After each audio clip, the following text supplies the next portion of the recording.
ఆంధ్రప్రదేశ్లోని RTA check పోస్టులపై ACB ఆకస్మిక దాడులు దిగింది. రాష్ట్ర వ్యాప్తంగా ఉన్న చెక్ పోస్టులపై ఏకకాలంలో దాడులు చేసింది. చిత్తూరు జిల్లా రేణిగుంట చెక్ పోస్టులో ఏసీబీ అధికారులు తనిఖీలు నిర్వహించారు. ఈ సందర్భంగా 90,000 నగదు స్వాధీనం చేసుకున్నారు అధికారులు. బ్రేక్ ఇన్స్పెక్టర్ ఆంజనేయ ప్రసాద్ ను తమ అదుపులోకి తీసుకున్నారు. ఆంధ్ర ఒడిషా సరిహద్దులో గల శ్రీకాకుళం జిల్లా ఇచ్చాపురం చెక్ పోస్టుపై కూడా ఆకస్మికంగా దాడి చేశారు ఏసీబీ అధికారులు. ఇక్కడ 1,17,000 రూపాయలు స్వాధీనం చేసుకోవడంతో పాటు 10 మందిని అదుపులోకి తీసుకున్నారు. రికార్డ్స్ స్వాధీనపరుచుకున్నారు. అటు నెల్లూరు జిల్లా తడమండలం భీమునివారిపాలెం చెక్ పోస్టులోనూ సోదాలు చేసింది ఏసీబీ. ఇక్కడ 64,450 రూపాయలు స్వాధీనం చేసుకున్నారు.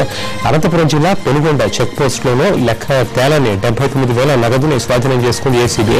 ఒక హోంగార్డ్ మరో ప్రైవేట్ వ్యక్తిని ఇక్కడ అదుపులోకి తీసుకున్నారు. వాహనదారుల నుంచి అక్రమంగా డబ్బులు వసూలు చేస్తున్నట్లు చెక్ పోస్టులపై కొంతకాలంగా ఆరోపణలు వస్తూ ఉన్నాయి. కొన్ని నెలల క్రితం కూడా చెక్ పోస్టులపై సోదాలు జరిగాయి. మళ్లీ పరిస్థితి మామూలు అయ్యేటప్పటికీ మళ్లీ సోదాలు జరిగాయి. ఇప్పుడు